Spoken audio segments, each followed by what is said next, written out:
Colours புது ஃபேஷனோட தி சென்னை சில்க்ஸ்ல இந்த பொங்கலை ஓஹோன்னு கொண்டாடுங்க. தி சென்னை சில்க்ஸ் ஸ்ரீநகர், வேளச்சேரி, கோபேட் மற்றும் திருவள்ளூர். வைகை நீர்பிடிப்பு பகுதியில் கனமழையின் காரணமாக வைகை ஆற்றில் வெள்ளப்பெருக்கு ஏற்பட்டிருக்கிறது. மதுரை சிம்மக்கல் பகுதியில் தரைப்பாலம் மூழ்கி செல்வதால் போக்குவரத்து பாதிப்பும் ஏற்பட்டிருக்கிறது.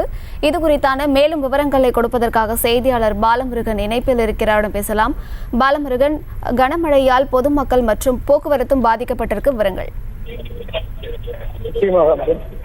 வைகை அணை நீர்பிடிப்பு பகுதிகளான வாசநாடு, வெள்ளிமலை, அரசரடி, மூலவைகள், கொட்டக்குடியாறு உள்ளிட்ட பகுதிகளில் நேற்று முன்தினம் பெய்த கனமழையால் வைகை அணை நீர் வரத்து அதிகரித்தது. இதனால் வைகை அணை முழு கொள்ளளவை எட்டியது.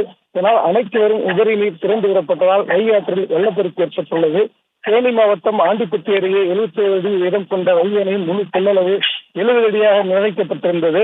தற்போது வைகை அணைக்கு நீர்வரத்து அதிகரித்துள்ளதால் அணையிலிருந்து 3500 கனஅடி நீர் திறக்கப்பட்ட நிலையில் மஞ்சளாறு, வரகா நதி உள்ளிட்ட பகுதியிலிருந்தும் வரும் உபரி நீர் சேர்த்து 3800 கனஅடி நீர் வைகை ஆற்றில் ஓடுவதால் மதுரை சிம்மக்கல் அருகே உள்ள வைகை ஆற்றில் வெள்ளப்பெருக்கு ஏற்பட்டுள்ளது.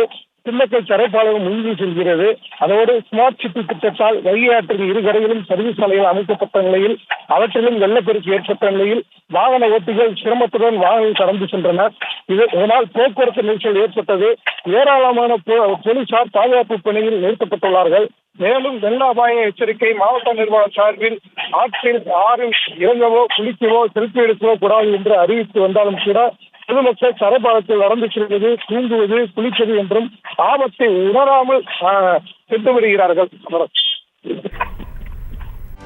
செய்திகளை உடனுக்குடனும் துல்லியமாகவும் தெரிந்து கொள்ள சப்ஸ்கிரைப் பண்ணுங்க.